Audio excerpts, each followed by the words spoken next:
जाने माने फिल्म निदेशक अनुभव सिन्हा एचबीटीवी न्यूज से बोले, इंदौर के स्वाद और स्वच्छता का जवाब नहीं। तुम बिन, रॉ वन मुल्क, भीड़, आर्टिकल 15, थप्पड़ जैसी फिल्में बनाकर बनाई है अलग पहचान। देश के 40 शहरों के भ्रमण पर निकले अनुभव सिन्हा इंदौर भी आए। अपनी इस यात्रा और फिल्मों से जुड़े सवालों पर अनुभव ने खुलकर अपनी बात रखी। सिन्हा ने HBTV news city chief Nitin Jain से कहा, मैं बिना किसी उद्देश्य के घूमने निकला हूँ। शहर में लोगों से उनके तौर तरीकों से वाकिफ होता हूँ। सिन्हा 56 दुकान पर स्वच्छता देख बोले, कैसे कर लेता है शहर, ये समझ से परे है। सिन्हा ने आगामी प्रोजेक्ट अभिव्यक्ति स्वतंत्र पर भी अपनी बात कही। सिंगल स्क्रीन सिनेमा के गायब होने पर कहा, ये फिर लौट रहा है। नमस्कार दोस्तों, मैं हूं नितिन जैन और इस वक्त मैं 56 दुकान पे मौजूद हूं और मेरे साथ फिल्मी दुनिया के एक बहुत ही ख़ास शख्स मौजूद हैं, जिनकी फ़िल्में जब रिलीज़ होती हैं तो कहीं न कहीं हलचल मचाती हैं और मैं खुद उनका एक बड़ा फ़ैन हूं। मेरे साथ इस वक्त मौजूद हैं डायरेक्टर अनुभव सिन्हा जी। हम उनसे बात करेंगे कि वो इंदौर आए हैं, विज़िट का क्या कारण है। सर, सबसे पहले हमारे शहर में आने के लिए आपका धन्यवाद और स्वागत भी। क्या पर्पज़ है इंदौर आने का?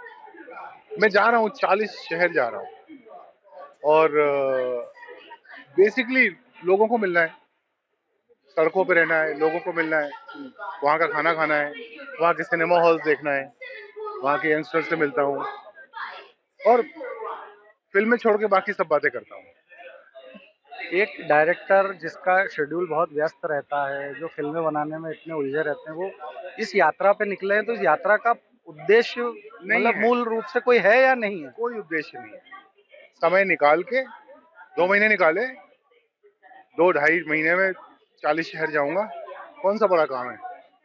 शहर में जाके क्या करते हैं? क्या कैसे लोगों को चुनते कैसे हैं, जगह कैसे चुन रहे हैं मैं अभी? लिख देता हूँ, इंस्टाग्राम पे लिख दिया जाता है कि मैं आ रहा हूँ और उस पे एक फ़ोन नंबर होता है, लोग फ़ोन करते हैं और उनको बुला लिया जाता है। फिर वो ये मेरी टीम है जो ये लोग फिर शेड्यूल करते हैं कहाँ पे कितने लोगों को बुलाया जाए। फिर हम चुन लेते हैं कि कौन-कौन सी जगह हमको जाना है। जैसे इंदौर आ रहे थे तो सराफा जाना था, छप्पन जाना था। फिर कुछ लोगों को कल वहाँ मिला। फिर वो लोग वहाँ कहाँ लेके गए, चाय कॉफ़ी, एक कैफ़े था, चाय, कॉफ़ी। चाय कॉफ़ी, वहाँ लेके गए। फिर वहाँ पे बन मस्का खाया, चाय पी, तो फिर कड़ी से कड़ी जुड़ती जाती है। फिर एक शहर का एक मुझे स्वाद मिल जाता है, शहर के लोगों से मिल लेता हूँ, शहर के बारे में जान लेता हूँ।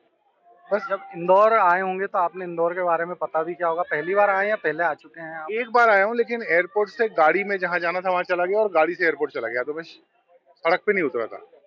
इस बार गाड़ी में नहीं बैठा, सड़क पे ही हूँ।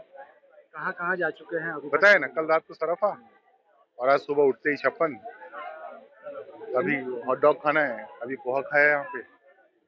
इंदौर की स्वच्छता को लेकर आपने क्या सुना, क्या पढ़ा और बहुत जो सुना देखा था, उसमें और उसमें क्या कोई फर्क फ़र्क नहीं है? है। इतनी साफ, अब ये छप्पन जैसी जगह जहाँ लोग सिर्फ खाने आते हैं, वो इतनी साफ हो ही नहीं सकती। कैसे है मुझे मालूम नहीं। एक तो मुझे जवाब अंदर मिला, मैंने टिश्यू पेपर मांगा तो बोले नहीं, छप्पन में टिश्यू पेपर नहीं यूज होता। तो आधी सफाई तो वहां से हो गई और फिर लोग यहाँ के जो नागरिक है ना, वो इसकी सफाई में इंटरेस्टेड है।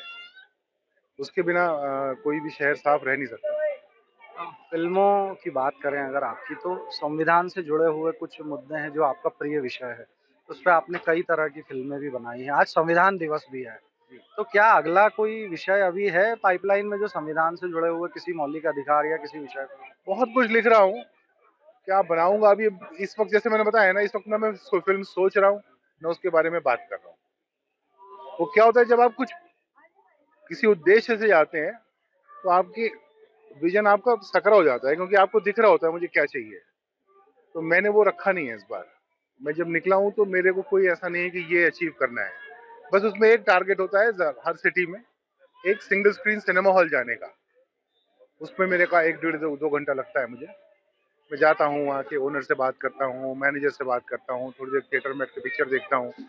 तो वो उद्देश्य का इतना छोटा सा हिस्सा वो है, बाकी सब स्वच्छंद है।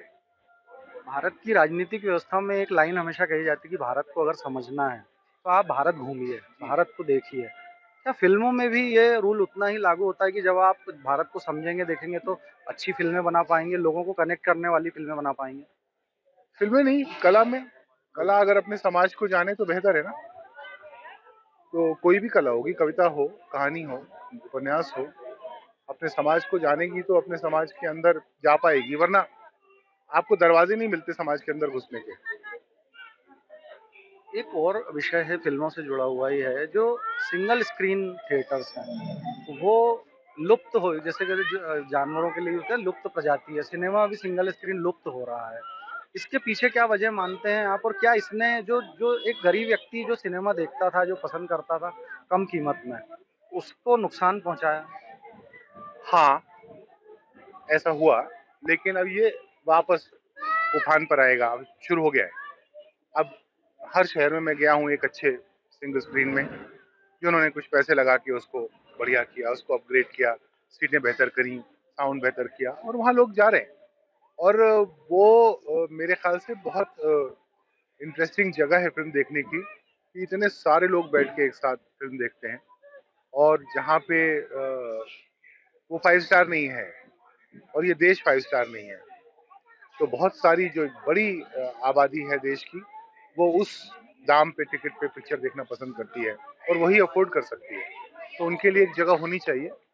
जो एक दौर ऐसा आया था, है अभी भी है, कि जब ज़्यादातर फिल्में मल्टीप्लेक्स में ही देखी जा रही थी। अ, तो ये आप जिसका आपने ज़िक्र किया कि लुप्त प्राय होने लगा था। लेकिन जो लोग सिंगल स्क्रीन चला रहे हैं, उनको ये बात समझ में आई कि हमको भी अपना सिनेमा हॉल अपग्रेड करने की ज़रूरत है। तो उन्होंने किया, और उनके यहाँ लोग वापस आने शुरू हो गए। जिन-जिन लोगों ने, मेरी जानकारी में 15-16 शहर हो गए अब, जिस-जिस शहर में सिंगल स्क्रीन वालों ने अपने सिंगल स्क्रीन को अपग्रेड किया, उनकी ऑडियंस वापस आ गई। फिल्म जब रिलीज होती है तो क्रिटिक्स जो हैं वो आ जाते हैं कई तरह के। अब चूंकि सोशल मीडिया का दौर है, यूट्यूबर हैं, कोई देश में एनालिसिस करता है उसका, कोई विदेश से करता है। हाल ही में धुरंधर फिल्म का ट्रेलर जब लॉन्च हुआ तो एक जर्मनी के यूट्यूबर है ध्रुव राठी, उन्होंने उसमें जो वायलेंस जिस तरह से दिखाया उसको लेकर आलोचना की। मैं पर्टिकुलर विषय की बात नहीं कर रहा हूँ, मेरा ये कहना है कि इस तरह से जब एक मेकर जब फ़िल्म बनाता है और एक मेहनत करके एक बहुत बड़े संख्या में लोग उसमें जुड़े होते हैं और इस तरह से कोई भी व्यक्ति आके उसकी आलोचना करने लगता है, इसको आप कैसे देखते हैं? स्वतंत्रता की अभिव्यक्ति की तरह देखते हैं या थोड़ा-सा इससे बचना चाहिए, एकदम से बिना फ़िल्म को देखे उसकी आलोचना करना शुरू कर देंगे? अभिव्यक्ति की स्वतंत्रता तो होनी चाहिए। जिसको जो लगा उसने बोला। उसको कुछ नहीं कर सकते आप, और ना कुछ करने की सोचनी चाहिए आपको। हर आदमी को अपनी राय रखने का अधिकार है। हर आदमी को, किसी भी पक्ष का। हमसे बात करने के लिए शुक्रिया आपका। ये थे डायरेक्टर अनुभव सिन्हा जी, जिन्होंने हमसे बात की और हमें बताया कि किस तरह से अभिव्यक्ति की स्वतंत्रता आज के समय में ज़रूरी है और हर व्यक्ति के पास अपनी राय रखने की आज़ादी होनी चाहिए। मेरे सहयोगी मनीष राणा के साथ मैं नितिन जैन, HBTV न्यूज़।